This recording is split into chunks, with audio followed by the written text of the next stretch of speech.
Hello అండి Ashok. Hello అండి.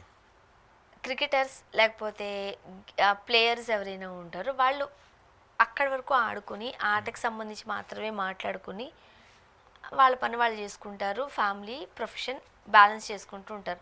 But కొద్దిమంది మాత్రమే బయట ప్రపంచంలో కూడా తొంగి చూస్తూ ఉంటారు. అఫ్కోర్స్ మంచి విషయాలు మాట్లాడితే పర్వాలేదు, కాస్త వివాదాలకి దగ్గరగా వస్తూ ఉంటారు చాలామంది. అలాంటి వాళ్ళలోనే మనం అంబట్టి గారిని కూడా మనం చూడొచ్చు. ఏదైనా రాజకీయానికి సంబంధించి ఏదైనా ఉందనుకోండి, వెంటనే ఆయన ఒపీనియన్కి ఒక ఫింగర్ పెట్టి చూపిస్తూ ఉంటారు. ఏదైనా సమయం సందర్భం వచ్చినప్పుడు మంచిగా మాట్లాడితే బాగానే ఉంటుంది, కానీ అంటే న్యూట్రల్గా. వివాదాస్పద వ్యాఖ్యలు చేయడమే కాస్త ఇబ్బందికరంగా మారుతూ ఉంటుంది. అది ఆయన పర్సనల్ లైఫ్కి కావచ్చు, ప్రొఫెషనల్ లైఫ్ కూడా కావచ్చు. ఇప్పుడు యుద్ధం జరుగుతున్న నేపథ్యం, దాడులు ప్రతి దాడులు జరుగుతున్నాయి.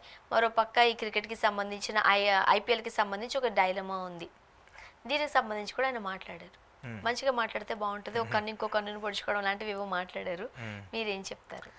బేసిక్గా అంబటి రాయుడు గారు ఎవరైతే ఉన్నారో ఆయన ఎప్పుడు కూడా కాంట్రవర్షియల్కి కేర్ ఆఫ్గా ఉంటారు అనమాట. సోషల్ మీడియాకి సంబంధించి ఏ ఇన్సిడెంట్ జరిగినా, సోషల్ మీడియాకి సంబంధించి ఏమన్నా ఇష్యూస్ వచ్చినప్పుడు చాలా ఫాస్ట్గా రియాక్ట్ అవుతుంటారు. గతంలో కూడా పాలిటిక్స్కి సంబంధించి కూడా ఇన్వాల్వ్మెంట్ ఉంది ఆయన, ఎందుకంటే ఏపీకి సంబంధించి 2-3 రాజకీయ పార్టీల్లో కూడా ఆయన చేరారు. ఆ తర్వాత మళ్ళీ బయటకు వచ్చారు, మళ్ళీ చేరారు. సో అది వ్యక్తిగత విషయం. వ్యక్తిగతంగా అంటే ఎవరినైనా అభిమానించవచ్చు, ఎవరినైనా హేట్ చేసే పరిస్థితి ఉంటుంది కాబట్టి ఆయన దాన్ని మనం ఎవరు ఖండించాల్సిన అవసరం లేదు, అది వ్యక్తిగత విషయం.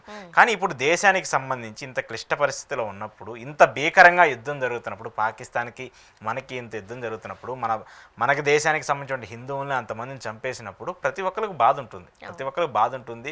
అసలు ఈ దాడి జరగడానికి కూడా ఎవరు కావాలని ఇష్టపూర్వకంగా చేయరు కదా. మన దేశానికి సంబంధించి మన వ్యక్తులను చంపారు కాబట్టి ఆ వ్యక్తుల్ని చంపడానికి కారణమైనటువంటి శక్తులు ఏవైతే ఉన్నాయో, టెర్రరిస్టులు అంటారా, లేదంటే వాళ్ళని ప్రోత్సహించే వాళ్ళు అంటారా, వాళ్ళు ఎవరైతే ఉన్నారో వాళ్ళ మీద మనం ప్రతీకారం తీసుకుంటున్నాం. ఎవరి మీద కూడా మనం కక్షపూరితంగానో లేదంటే పాకిస్తాన్ సివిలియన్స్ సంబంధించిన వ్యక్తుల మీద ఎవరో కూడా మనం ప్రతీకారం తీర్చుకోవట్లేదు కదా. అలాంటి వాళ్ళ మీద మాత్రమే మనం ప్రతీకారం తీసుకుంటాం. సివిలియన్స్ ఎక్కడున్నారో జాగ్రత్తగా చూసి అటాక్స్ జరుగుతూ ఉన్నాయి. అయితే ఇప్పుడు అంబటి రాయుడు గారు కొన్ని కామెంట్స్ చేస్తూ వచ్చారు సోషల్ మీడియాకి సంబంధించి. ఆయన ఏం పోస్ట్ పెట్టారంటే అది చాలా ఇంట్రెస్టింగ్ పోస్ట్గా కూడా మనం చూడాలి. ఎందుకంటే ఆయన చేసినటువంటి కామెంట్ ఎలా ఉందంటే, ఏ నై ఫర్ ఏ నై మేక్ ద వరల్డ్ బ్లైండ్ అని. సో అంటే ఒక కన్నుని ఇంకో కన్ను, ఒక కన్ను తీసేసామని చెప్పేసి ఇంకో కన్ను తీసేస్తే ప్రపంచం అంతా చీకటైపోతుంది కదా అంటారు. కరెక్టే, ప్రపంచం అంతా చీకటైపోతుంది, దానికి కూడా మేము అగ్రీ చేస్తున్నాం. సరే, ఒక కన్నుని ఫస్ట్ వచ్చి పొడవమన్నది ఎవరు? సరే ఒకటి అంటే వాళ్ళు వచ్చి పొడవబట్టే కదా మనం దానికి సంబంధం తీసుకున్నాం. సరే, వాళ్ళు వచ్చి పొడుస్తా ఉన్నా కూడా మనం చేతులు కట్టుకొని కూర్చోవాలంటే కూర్చోలేం కదా. సరే, పొడిస్తే మనం సమయం పాటిద్దాం, ఓకే. రెండో కన్నును పొడిచడానికి వచ్చేస్తూ ఉంటారు. అలా అందరి కన్నులు పొడిచేస్తూ ఉంటే అది ఎలా ప్రజాస్వామ్యం అవ్వదు కదా, అది మన దేశ రక్షణ ఏంటి? అవును. సో దానికి సంబంధించి ఆయన చేసినటువంటి ట్వీట్ ఏదైతే ఉందో అది ఇప్పుడు సోషల్ మీడియాలో విపరీతంగా వైరల్ అవుతుంది. ఎందుకంటే ఒక దేశానికి సంబంధించి పౌరుడిగా ఉన్నటువంటి వ్యక్తి, దట్టు కూడా క్రికెట్లో ఒక మంచి హోదాలో ఉండి, ఒక మంచి పొజిషన్లో ఉండి, కీపర్ గాను, బ్యాటర్ గాను, మంచి ఆల్రౌండర్గా ఉండి తన ప్రతిభ చూపించినటువంటి వ్యక్తి దేశానికి సంబంధించి ఇంత క్లిష్ట పరిస్థితుల్లో తమ బాధ్యతని, ఇండియన్ ఆర్మీ ఈరోజు ఎంతమంది ఆర్మీ, మన సైనికులు, మన భారత జవాన్లందరూ కూడా ఆ బోర్డర్లో ప్రాణాలు కోల్పోతూ ఉన్నారు. ఎంతమంది కోల్పోతున్నారు? అవును. ఇంతమంది చనిపోతూ ఉన్నా కూడా సోషల్ మీడియాలో ఇలాంటి హోదా కలిగినటువంటి వ్యక్తులు, ఇలాంటి మంచి హోదాలో ఉండి క్రికెట్లో మంచి పేరు సంపాదించుకున్నటువంటి వ్యక్తులు మన ప్రభుత్వానికి సంబంధించి, మన ఆర్మీకి సంబంధించి కించపరిచే విధంగా, వాళ్ళని డీగ్రేడ్ చేసే విధంగా ఇలాంటి పోస్టులు పెట్టడం వల్ల ఎవరికి ఏం సంకేతం ఇస్తున్నారు, ఎవరికి ఏం మెసేజ్ ఇస్తున్నారు? ఇదంతా కూడా నెగిటివిటీని స్ప్రెడ్ చేసేది కదా. ఇప్పుడు ఇక్కడ కూడా కొంత సోషల్ మీడియాకి సంబంధించి నెగిటివిటీ స్ప్రెడ్ అవుతుంది, కానీ దాన్ని ఖండించే విధంగా మనం ఖండిస్తూనే వస్తున్నాం. కొన్ని బ్యాన్ చేస్తూ వచ్చారు కూడా. సో కానీ ఇలాంటి ఒక మంచి హోదాలో ఉన్నటువంటి వ్యక్తి కూడా ఇలా ఇంకా 10 మందిని ఇన్స్పైర్ చేస్తూ, ఇండియన్ ఆర్మీకి సపోర్ట్గా నిలుస్తూ, ఇండియన్ ఆర్మీని సపోర్ట్ చేస్తూ, మీ వెనక మేము అందరం ఉన్నామని చెప్పేసి ధైర్యం చెప్పాల్సింది పోయి, ఆయన ఒక కన్నును పొడిచారు, మీరు ఎందుకు ఇంకో కన్నును పొడుస్తున్నారు, వాళ్ళు గెలికారు, వీళ్ళు గెలికారు, ఇవన్నీ అనవసరం. ఆయన ఏమి స్పందించకపోయినా కూడా, ఇంప్రెస్ చేయకపోయినా, అప్రిషియేట్ చేయకపోయినా కూడా సైలెంట్గా ఉంటే ఏ బాధ ఉండదు. అలా కాకుండా ఇక్కడికి వచ్చి మన ఆర్మీని, మన ప్రజల్ని డ్యామేజ్ చేసిన వాళ్ళని ఏం చేయొద్దు, వాళ్ళని వదిలేసేయండి, వాళ్ళ పాపన వాళ్ళే పోతారంటే ఎలా? అలా కాదు కదా. ఇది కలియుగంలో ప్రతి యాక్షన్కి ఇంకొక రియాక్షన్ ఖచ్చితంగా ఉంటుంది కూడా. లేకపోతే ఏమైపోద్ది అంటే అవి కంటిన్యూటీ అవుతూ ఉంటాయి. అనిపిస్తుంది వాళ్ళు చేశారు కాబట్టి మనం ఈ పని చేయట్లేదు. మళ్ళీ వస్తే మనం మన ప్రజలు, మన దేశ ప్రజలు ఏమవ్వాలి? ఇంకెంతమంది మహిళలు తమ సింధూరాన్ని చెరిపేసుకోవాల్సిన పరిస్థితి, ఇప్పుడు కాపాడాల్సిన బాధ్యత ప్రభుత్వాలపై ఉంది కదా. రక్షణ కల్పించాలి అంటే పోరాడాలి కదా, యుద్ధం చేయాల్సిందే కదా. ఆ పరిస్థితులు కల్పించినప్పుడు మన దేశ రక్షణ కోసం మనందరం ఆత్మ అనుకుంటే మన రక్షణ కోసం, స్వీయ రక్షణ కోసం మనం ఫైట్ చేయొద్దా? అవును, ఇప్పుడు ఇదేం ఫస్ట్ అటాక్ కాదు కదా. మరి 2002, 2005, 2009, 2019, ఇప్పుడు 2025 ఇన్ని అటాక్స్ మనమే జరుగుతూ వచ్చాయి. పార్లమెంట్ అటాక్ కావచ్చు, అలాగే మొన్న జరిగినటువంటి పహల్గామ్ కావచ్చు, అంతకుముందు జరిగినటువంటి యూరీ కావచ్చు, ఇలాంటి చాలా అటాక్స్ జరుగుతూ వచ్చాయి కదా. చాలా మంది ప్రాణాలు కోల్పోతూ వచ్చారు కదా. అప్పటి నుంచి కూడా మనం సహనం పాటిస్తూనే వచ్చాం కదా.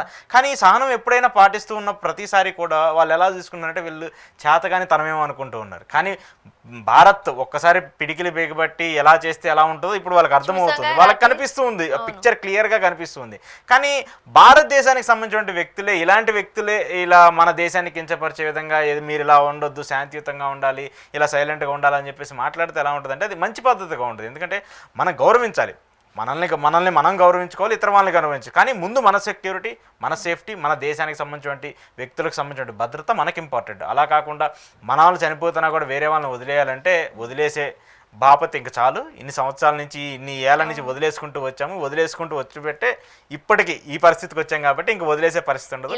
ఖచ్చితంగా ప్రభుత్వం ఈ నిర్ణయం తీసుకోవాలి. ఈ నిర్ణయం తీసుకుని మాటలు కూడా మాట్లాడుతుంటుంది. తల్లికి ఆపద కలిగినప్పుడు తల్లి భరించుకుంటుంది, అది తన పిల్లలకి ఏదన్నా ఖచ్చితంగా కాదు కదా, ఖచ్చితంగా పిల్లి కూడా ఒప్పుకోదు. అవును, మరి ఇప్పుడు దేశం అంటే మరి పిల్లలే కదా, ప్రభుత్వం అంటే తల్లి లాంటిది, మనం అందరం కూడా పిల్లలు లాంటి వాళ్ళం. మరి మన మీదకి ఏదైనా థ్రెట్ వచ్చినప్పుడు మనం కాపాడుకోవాల్సిన బాధ్యత ప్రభుత్వానికి ఉంటుంది కదా. ఆ ప్రభుత్వం అదే చేస్తుంది. సో ప్రభుత్వం చేసిన పని నేను అదే చెప్పేది, మెచ్చుకోపోయినా పర్లేదు కానీ మళ్ళీ మనకు వేలు పెట్టి మనల్ని మనమే పొడుచుకోవడం అనేది సరైన పద్ధతి కాదు. అంబటి రాయుడు ఏదైతే ఇప్పుడు చేసినటువంటి ట్వీట్ ఉందో అది సంచలనంగా మారుతుంది. మళ్ళీ ఆయన తర్వాత దాన్ని డిలీట్ చేశారు, అది అని చెప్పేసి కూడా మళ్ళీ వైరల్ అవుతుంది. ఏదేమైనప్పటికీ కూడా ఒకటి, ఇలాంటి సిచ్యువేషన్స్ జరిగినప్పుడు, ఇలాంటి సెన్సిటివ్ ఇష్యూస్ వచ్చినప్పుడు ఎవరైనా మాట్లాడాలనుకుంటే పాజిటివ్గా మాట్లాడండి, లేదంటే అసలు అన్నీ సైలెంట్గా కూర్చుంటే ఏ బాధ ఉండదు, ఎవరికి ఏ ఇబ్బంది ఉండదు. మీరు ఏదో మాట్లాడాలనుకొని అది బయటికి వేరేలా కన్వే అయ్యి మళ్ళీ అది రివర్స్ మళ్ళీ అటాక్ మిమ్మల్ని చేస్తే మీకే ఇబ్బంది అవుతుంది. కాబట్టి దట్టు కూడా హోదాలో ఉన్నటువంటి వ్యక్తులు కూడా ఎవరు మాట్లాడరు.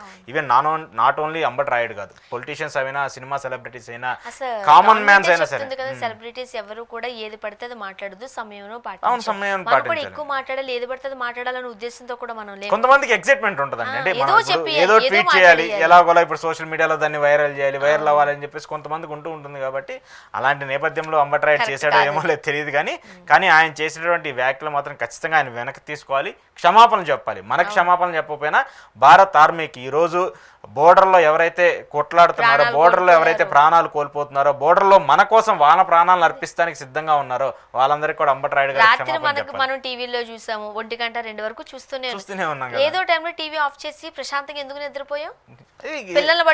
ఆర్మీ ఉందని, మన సెక్యూరిటీ మనల్ని కాపాడుతున్న ధైర్యంతో. అంతే కదా, మన పిల్లలు ఉన్నారు, చిన్న పిల్లలు ఉన్నారు, ఎందుకు ధైర్యంగా పడుకున్నాం? అవును, వాళ్ళందరూ ఉన్నారు, మనల్ని కాపాడతారని చెప్పి వాళ్ళని తక్కువ చేసి మాట్లాడడం ఎట్టి పరిస్థితులు ఇలాంటి వాటి ఎప్పుడు కూడా టాలరెన్స్ చేయకూడదు, ఖచ్చితంగా ఖండించాలి. ఏదేమైనా వాళ్ళని మనం తక్కువ చేస్తున్నట్టు, తక్కువ చేయకూడదు కదా. అది తెలిసిన వాళ్ళే ఇలా మాట్లాడితే వాళ్ళని ఏమనాలో మనకు తెలియదు. ఎక్కువ మాట్లాడినా సరే ఏదైనా హైప్ చేసినట్టు అనిపిస్తూ ఉంటుంది. ఇలాంటి వాటి మీద మనం రియాక్ట్ అవుతున్నప్పుడు మనకే కొంచెం బాధగా అనిపిస్తుంది. మనం ఇంత ధైర్యం, ఇప్పుడు ఆయన రాత్రి ఎందుకు ధైర్యంగా పడుకున్నారు? నీకు నిజంగా అంత ఉంటే వెళ్ళాలి కదా బోర్డర్ కి, ఉండాలి కదా.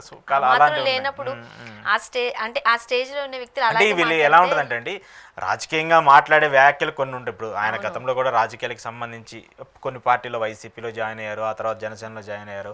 పొలిటికల్ గా ఒకరి మీద ఒకరు కామెంట్స్ చేసుకోవడం, పొలిటికల్ గా అది వేరు ఉంటది.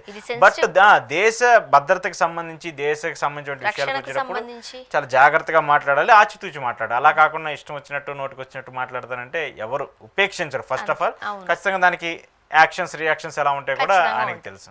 థ్యాంక్ యూ అండి.